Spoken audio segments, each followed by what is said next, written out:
नमस्कार आप सभी को। मेरा नाम विकास सेन है और आज हम इस वीडियो में एक प्रश्न का उत्तर देने का प्रयास करेंगे।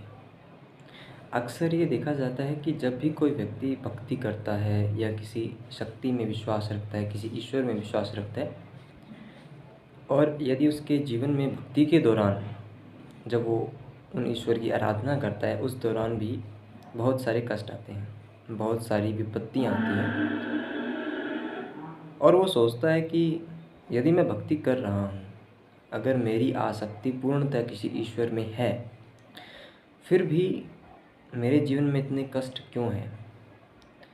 या देखें तो जनरली ये भी सोचा जाता है कि अक्सर जब व्यक्ति भक्ति करने लगता है या जो भक्ति करता है और जो भक्ति नहीं करता, जो भक्ति करता है उसके जीवन में ज़्यादा कष्ट आते हैं, ऐसा सोचा जाता है इन कंपैरिजन टू जो भक्ति नहीं करते। तो दोस्तों, इस प्रश्न का उत्तर देने के लिए हमें एक दृष्टांत, एक एग्जाम्पल, एक उदाहरण लेना पड़ेगा। इस उदाहरण में हम मान लीजिए आप हैं और आपकी माताजी हैं। अगर आपके घर में आते हैं चिकित्सक, डॉक्टर, और आके आपसे कुछ बात कहते हैं कि आपकी जो सेहत है उसके लिए चीनी खाना यानी शुगर खाना जो है वो सही नहीं है और आपके शरीर में किसी प्रकार का रोग उत्पन्न कर सकती है अधिक चीनी, तो हो सकता है आप उनकी बात को अनदेखा करें। और जाते समय मान लीजिए वो चिकित्सक आपकी माताजी को कह के जाते हैं कि आपके बच्चे के अंदर कुछ कुछ जो शुगर जो रोग होता है उसके लक्षण आ रहे हैं, तो आप इसकी चीनी एक बार के लिए बंद कर दीजिए, कम कर दीजिए, और इसके साथ ही आप इसको ये दवा दीजिए। वो दवा थोड़ी कड़वी है। अब इस परिस्थिति में आप बताइए कि आपकी माँ आपसे प्रेम नहीं करती क्या? करती हैं, अवश्य करती हैं। आप उनके पुत्र हैं, आप उनकी पुत्री हैं, तो वो आपसे अवश्य ही प्रेम करती होंगी। परंतु फिर भी वो आपको कड़वी दवा खिलाएंगी। क्यों? क्योंकि आपको शायद पता नहीं है कि शुगर क्या है, शुगर से रोग कौन से होते हैं, और दवा जो है ये कड़वी है तो ये क्या मेरे शरीर के लिए फ़ायदा करेगी।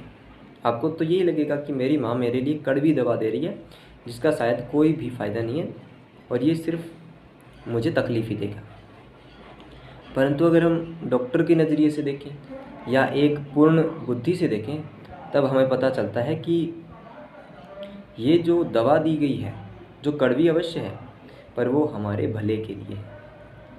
अगर आपकी माँ आपके भले के लिए आपको एक कड़वी दवा दे सकती है, उसी प्रकार इस संसार के परम पिता परमात्मा, जिनकी सभी संतान हैं, आप, मैं, पेड़ पौधे, पक्षी, जल, अग्नि, सब उन्हीं की संतान हैं।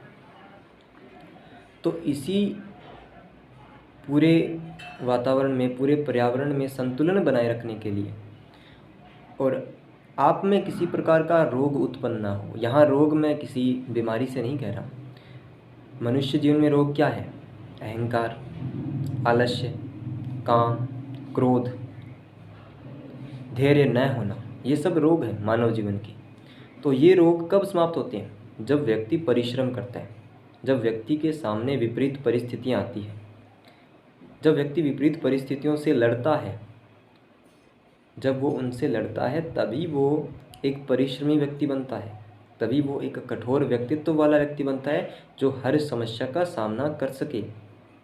अगर उसे बिल्कुल जैसे कहते हैं ना, बच्चों की तरह पाला जाए, हर चीज़ उपलब्ध करवाई जाए, परिस्थितियाँ बिल्कुल अनुकूल चलती रहें, जो आप सोचें वैसा ही होता रहे, तो क्या होगा? आप में उतना कठोरपन नहीं आएगा। फिर जब आपके सामने, जब आप बड़े होंगे, बड़े इन द सेंस जब आपके सामने कोई व्यवहारिक समस्या आएगी, उस समय आप क्या करोगे? आप तो डर जाओगे। तो इन्हीं सब समस्याओं से न डरो, इसलिए आपको ईश्वर छोटी छोटी समस्याएं देते हैं। उसके बाद बात आती है कि भक्ति के दौरान समस्याएं बढ़ क्यों जाती हैं।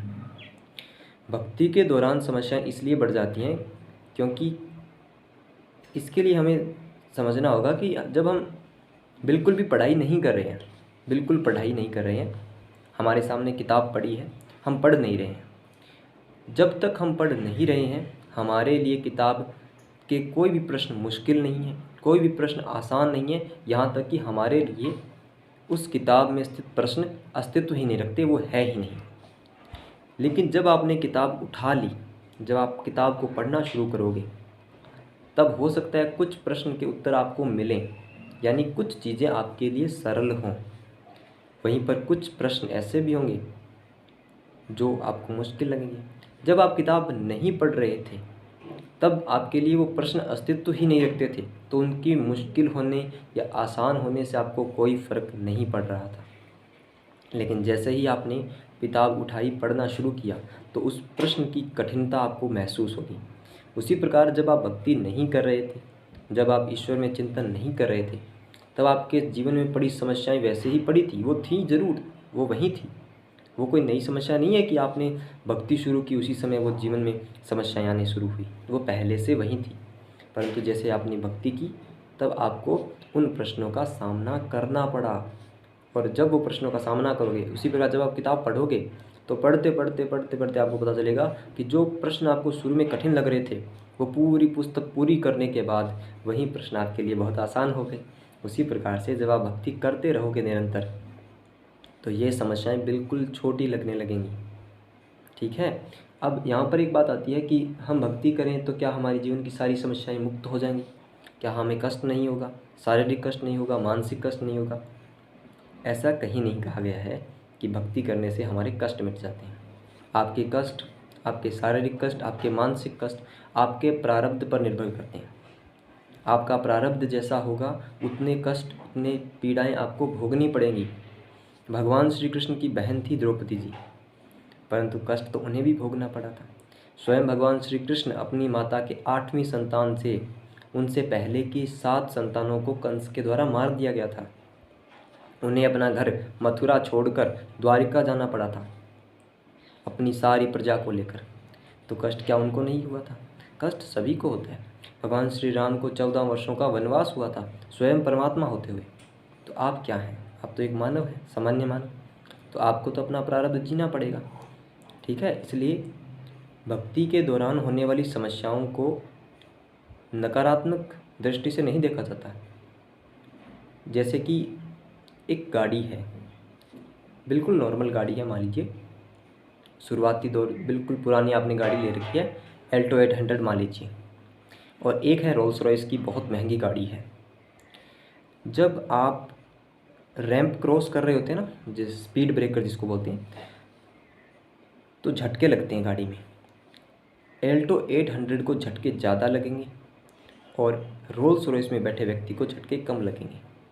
ये भक्ति और रोल्स रॉयस है, झटके दोनों को लगेंगे, किसी को कम लगेंगे, किसी को ज़्यादा लगेंगे। ठीक है। जय हिंद, जय श्री राम।